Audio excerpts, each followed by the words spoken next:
Thank you all for being here this morning. I want to introduce Bob McNeil.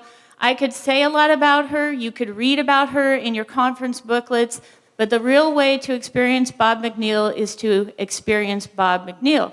So that's all I'm going to say about that, and I think she's off and running. I'm ready. Hi, thank you for having me. As Candy said, my name is Bob. My pronouns are she, her, and hers. Some of you are probably like, what, a girl named Bob? But I got a camp name in 1996. The name was Bob. I taught everyone a game called Hey Bob. And in the game, you say, hey Bob, how's Bob? About 40 million times. And at the camp I was working at, you had to have a camp name. It was like this safety protocol. So when all the campers fall in love with you, they can't stalk you. And this was before we had like social stuff. So Bob was like my name because the name that I wanted to have was Power Burst. And all the other staff would not call me Power Burst. They would call me like PB&J, Power Bunny, Energizer Bunny, but they would not call me my name that I wanted. So I was like, no, if you're not going to call me my name, that can't be my name. So then my next name, I wanted to be Surf, because I grew up in Southern California surfing, but I was working at a camp in Utah where we traveled all over the state, and we set up camp every week in a different camping spot. And the staff, there were only 7 of us on staff, the staff said, you can't be called Surf. You're in Utah. Surf is a laundry detergent.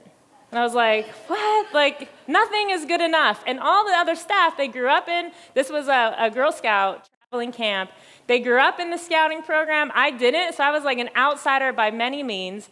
And I just kept getting shot down. Nope. So finally, I'm like, fine, I don't have a camp name. We'll come up with one. And on the last day of our camp staff training, we had to join the resident camp staff, who had also been in training all week. We were all going to go through first aid and CPR certification together. So me and my little traveling corps camp, we get out of our, Ford Explorer or whatever it was, and we walk into the lodge of this beautiful-ish camp, and one of their camp counselors, who grew up in the program and had been on staff for a million years, opens the door and is like, welcome to camp. What's your name? And I said, my name, which was my name at the time, which I cannot reveal that to you. So I said my name, and this person was like, no, your camp name. And I was like, I don't have a camp name. And then it started. What's your favorite color? What's your favorite movie? And I was like, I'm going to be right back. And I went back to the car, and I said to the staff I had gotten to know all week, I'm not walking in there. 35 more of you people without a camp name. And so they're like, okay, we're going to call you Hey Bob, and we'll teach everyone the game, and then when the kids show up, we'll let the kids give you a name.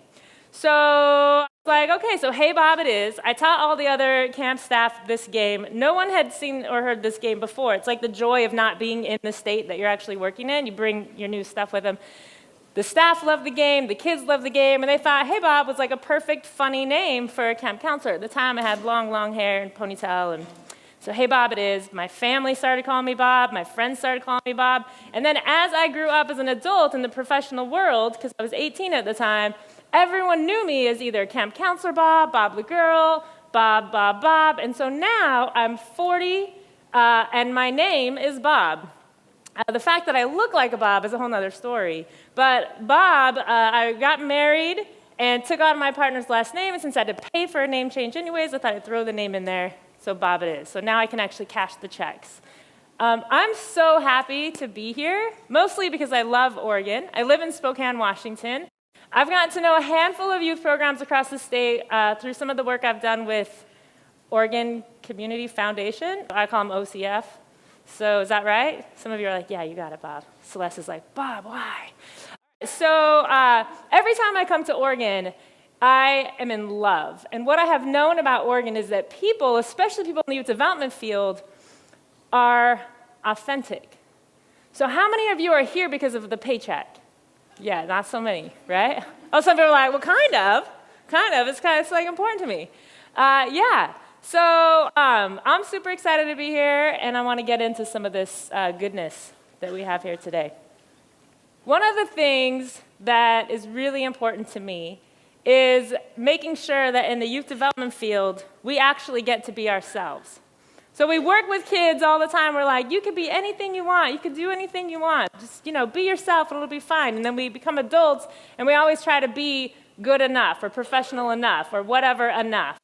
And when we are not ourselves, we're really uncomfortable, and people can pick up on that, right? So it's a lot easier to be your authentic self if it's something that the cultural norm accepts. What I've found in the youth development world is the older youth don't really buy into fake youth workers. So when you're working with little kids, you can be in a bad mood, but you can fake it, and they're like, oh, you still love me, and I'll hang on to your leg, or whatever, like you can do it.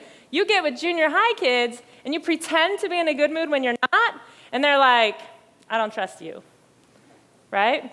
So as I grew up in the youth development field as a professional, I was picking up on this stuff, and I started to like working with older youth more and more because I learned that I had to be my best self every single moment of the day. So I learned that in the youth development field, I really feel like it's the best privilege to be a professional in this field or a volunteer in this field. Because no matter what, I'm tasked every day to show up and be my best self, even when it's hard, no matter what. And that's something that I don't think every job or every career gets the privilege to be able to do. So one of the things that I'm here to help you talk about are what are the things that we can do to be to use your theme, transform some of the possibilities into realities. And I think, especially after this last week, I've been thinking about how do we actually transform some of our new realities into possibilities. Because if we can't talk about reality, we can't talk about possibility, right? So what I'm going to ask you to do is join me on a little journey of coming up with talking about what do you do? So we're going to come up with our own personal mantras. So I'm going to ask, who's willing to share with me, what do you do? Who can answer that question? What do you do? What do you do? I'm a STEM site coordinator for middle school and high school. Thank you. Who else? What do you do? What do you do? You what? An educator. I'm an educator. One more. What do you do? I find resources for my team. I find resources for my team. All right. So now let's say you're in a public setting. Someone says, what do you do? And you're like, oh, I work with youth. I work at this site. I do this thing. And they're like, okay. They know exactly what you do, right? Nothing about what you do. Very rarely is it even in your job description, let alone your job title, right? So one of the things that I want to do is help you create a sentence that on your worst day, you still have something that instead of showing up with, oh, today I'm directing the X, Y, and Z program, you get to show up with, today I shift youth spaces so they can reach their potential. Okay? So here's what I want you to do. Find something to write on. You all have like a cool little book of Post-its and magic in your bag if you don't have a notebook or something. That little red book is dreamy. So pull this out, and I want you to complete these sentences. Sentence number 1. Who are you? Just write down your name. This should be the easiest one of your time. You're only going to get about 10 seconds for each of these questions. So who are you? So for me, I put 1, I'm Bob. You can put Bob if you want. You don't have to. You can put your name. That's really best. Number 2, what do you do? So some of you said I educate, I work with youth. What do you do? Should be simple. I coach, I mentor, I teach, I lead, I train, I play. Does everyone have a what do you do? Some of you are like, I don't know, Bob. I don't know. Make it easy. If you could give it a name today, what do you do? Number 3, who do you do it for? So I coach, was the sentence before. I coach youth workers. So I would put youth workers for number 3. If I mentor, who do I mentor? I mentor young leaders. So if I put I mentor, I would put young leaders for my number 4. Or my number 3. Who do you do it for? Are basically the people you're serving. right? Okay, number 4. Ready? I'll give you a little bit more seconds for this one. What do those people want or need? So if I'm working with young leaders, what do they want or need? What do they want or need from you? So if you put I work with kids, what do those kids want or need from you? Some of you will probably put a safe place, academic support.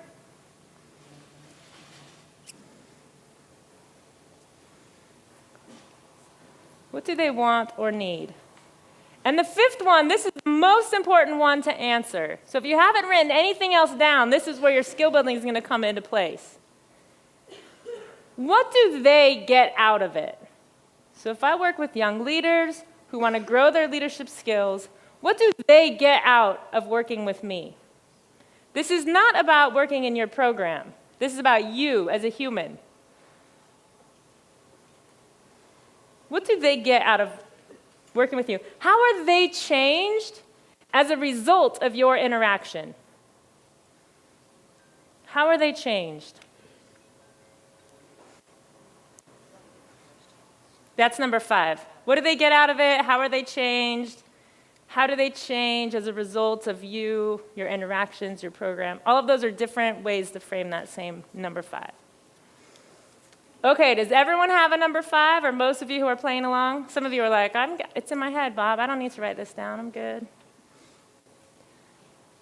Does anybody need more time? All right, who can share their last sentence? Who's comfortable? Yeah, say it loud. Trust of an adult. They're changed by trusting an adult? Okay. Perspective change. Their perspective changes. Okay. Who's got one more? Better academic and socio-emotional success. So here's what I want you to do. I want you to scratch out all the middle questions, save number 1, and save the last one. So now you have your mantra sentence. So I help people change their perspectives. I help people grow their social emotional skills. I help people, whatever your last sentence is. You might have to tweak some of the words in there. But now let's hear some of your sentences. I am, share your name, and then your sentence. And I, X, Y, and Z. Who can share? Go for it. Do it loud. Okay, I'm Jen, and I provide a safe place for kids. I provide a safe place for kids. How are they changed? How are they changed by coming to your safe place? By being able to trust an adult or trust that our program is a safe place for them to be. So, I'm Jen, and I help people learn to trust. That's different than I provide a safe space, right? I help young people learn to trust. Who else has one? Come on, don't be shy. Yeah, what do you got? My name's Natasha, and I help my kids learn to be confident. So you grow confidence. I'm Natasha, and I grow confidence. Look at your face. You're like, yeah, that was a good one. Who else has one? Who's got one? Let's do one more. What do you got? Wait, everybody's got to hear. Your voice is important. It counts here. My name is Samantha, and I help kids learn. You help kids learn. How are they transformed by their learning? They're able to do their assignments easier. I help kids practice following through. I help kids grow skills for their success. Right? I help people experience success. This is very different than you stating what you do. What do you got? My name is Sally. Wait, start it with I am. I am Sally, and I give kids a personal connection and possibly new ways to think about things. So how are they changed when they think about things in a new way? I hope their minds expand. I help expand people's minds. How's that feel? Say it again. I help expand kids' minds. How does that feel? Feels great. Yeah. So one of the things that's super important about us in the youth development field is that we have to remember that we are in youth spaces. We're not here to give them something or provide them something. That's what happens when we're in their space. And so one thing that it's super important that I've learned is to make sure that the words that we use actually represent the reality. And saying your sentence appropriately is going to help you get through the day. So my name is Bob is very different than I am Bob. And I shift youth spaces so young people can reach their potential. That's something that's really important for me to remember when I have to fill out an invoice or submit a timesheet or do all the things in my job that I don't want to do. Because it's all a part of shifting youth spaces so that they can reach their potential. Okay? All right, so now you have your mantra, your opening sentence.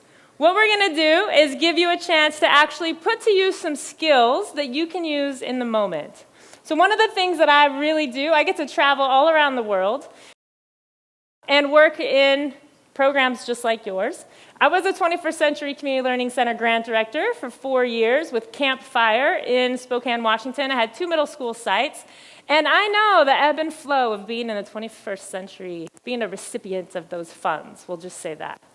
And so having some of those mantras is important when you're going through your emails, and it's important when you can't find the right number of staff or the right kind of staff, or when you're having to hire and fire people all within the same week, or you wish you could fire people that you can't because they're the wife or the husband of a superintendent, and you just, like, I get it. So I just want you to know this mantra is important. The other thing that's important is that we in the youth development field have to practice being our best selves. We can't wait until we perfect that. We have to be able to show up in the moment and be willing to practice. So if I learn a skill and I'm nervous to try it, it's going to take me a lot longer to grow that skill, okay? So one of the things that I've done is with a buddy of mine, we've created a couple of tools that we want to make sure you all have access to, that if you can read it, you can lead it. And this is something you can do with your kids too, okay? So how many of you are comfortable reading just in general? All right, a few of you. How many of you are comfortable reading in front of your peers? It's a little different level. I won't call on you yet. Okay, so here's what we're going to do. I'm going to give you a chance to experience a shift deck. And a shift deck is an opportunity for you to take a skill and practice it in the moment. So we know that it's important for us to be as engaged in our work as it is for the youth and our staff to be engaged in our work, right? Well, what's the point of showing up if they're not engaged? What's the point of me showing up if I'm bored out of my mind with my job? Only boring people get bored, and I don't think any of you were there, so we're good on that. So half of the room has decks of cards on your table, right? Not the other half. We're going to get those to you. And these decks of cards are actually facilitation strategies. So how do you get people engaged? So you have a handful of attention getters, a handful of energizers, a handful of reflection strategies, and a handful of grouping strategies. And I'm going to give you a chance to become experts on some of these strategies. So for the half that doesn't have the decks, I'm going to help pass these out. Actually, one person from each table, if you don't have the decks, come up here, and I'll grab some for you. You just grab 4 out of that box. So here's the deal. If you have a piece of paper on your table that looks like this, if you're a representative of the table, grab 4 decks and take them back to your tables. Some of you have a red sheet, some of you have a green sheet, some of you have a yellow sheet, and it has some word on there. If you don't have a sheet, I'll bring you one. That is the expert you're going to become. We'll get you a paper. So when you get it, if you're a grouping strategy, you're going to get to know the blue cards, the grouping strategy cards. If you're a reflection strategy, you're going to get to know the reflection cards, the yellow cards. If you're green, you're going to get to know the energizers, and if you are the other one I didn't mention, that's you. Okay?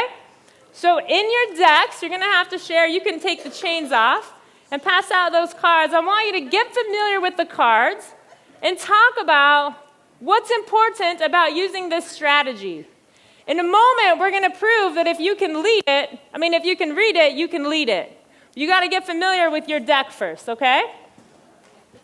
So you can take it apart if you want to share that color with other people at the table, because there's only 4 decks per table, but you don't have to.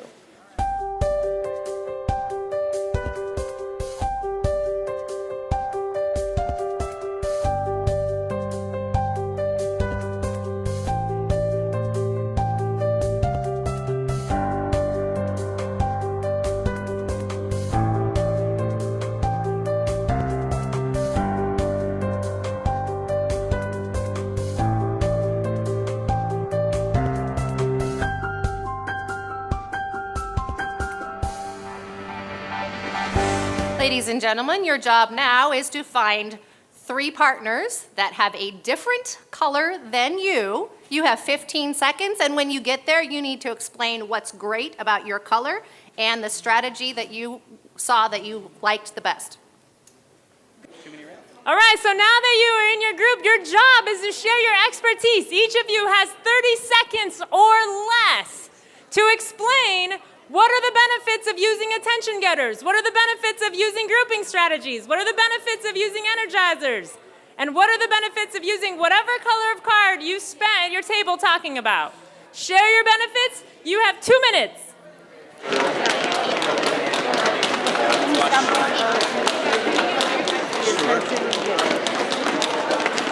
If you can hear me, clap 2 times 1. All right.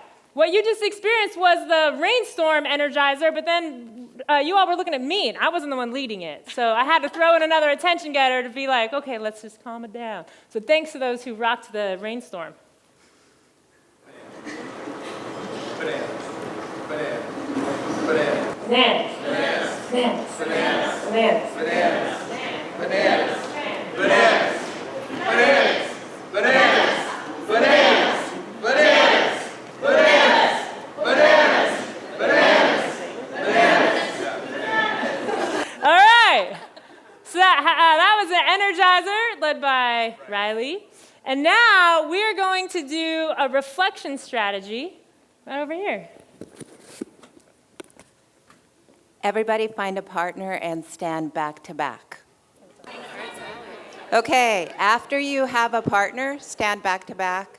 I want you to reflect on using these cards in your program or here today. When I say face to face, you can turn around and discuss it. Just take a moment to think. Okay, face to face. I love these cards. Yeah, I'll explain how that used to happen. When I say youth, you say rocks. Youth. Rocks! Youth. Rocks! When I say organ, you say it's cool. Organ. Cool! Organ. It's cool! When I say trainings, you say yay. Trainings. Yay! Trainings. Yay! Right. So, got my mic on. Video person, come on. I'm good. I'm listening. All right. So here's the deal. I'm going to ask that in a moment you thank the person you were just talking with. Have a seat in a moment at your tables. You have 5 seconds to get back to your tables. But as you go back to your tables, you can't talk to anyone because I'm going to be talking, so I get you out of here in 3 minutes. And I got to close this up. But I'm going to stand at the back door so no one can leave yet. All right? So thank the people who just shared their own thoughts with you. Have a seat at the tables. Thank you. Let me win. As I was walking around the room, a handful of you were saying, I love these cards, but I don't have a team. How do I get these cards? So here's the deal. ODE and the people who have helped organize this conference have actually purchased these decks. You'll see it has the 21st Century logo on them. So every site gets 1 deck. I know, woo! Now some of you are like, what? But I want my own. Sharing is caring, but it's also very challenging. We learned this from the Care Bears a long time ago. I have extra decks that people can buy a little bit later, so I'm hanging out at the table over there at the end of the conference because I'm going to go do a workshop. But one of the things I want to ask those of you who got to lead a card, what did it feel like to jump up and do it here in this room? Where are you at? Riley, what did it feel like? I was a little nervous. Yeah? Yeah, but it's good. How'd you move through your nervousness? I just kept going. I just did it, you know. Yeah. And what did support look like for you? It felt really good when everybody, started doing it also, so that was nice. Yeah. Have you done that attention getter before? No, never. No. What would you do differently next time? Choose a different word. They're like, bananas, bananas, bananas. Yeah.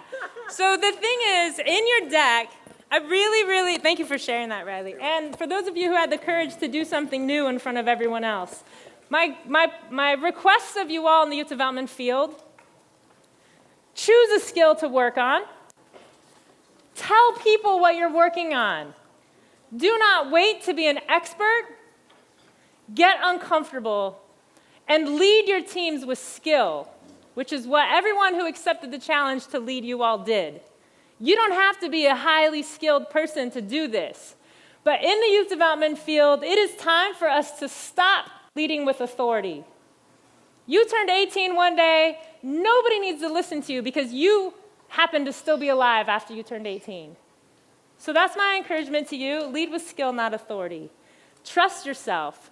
Be willing to work on something in front of peers, in front of youth, and tell people what you're working on because they'll help hold you accountable. Can you all give some recognition to everyone who led you through some of the cards in the deck? Yeah. It takes a lot of courage to get up and lead your peers. It also takes a lot of courage to get up and use a mic. I want to encourage you to do and get what you can out of the conference today. And thank you for letting me be here. I really do believe that we are limitless within our limits. So check your limits and check the limits that other people put on you because they don't have to be your own. And with that, thank you. Enjoy your day.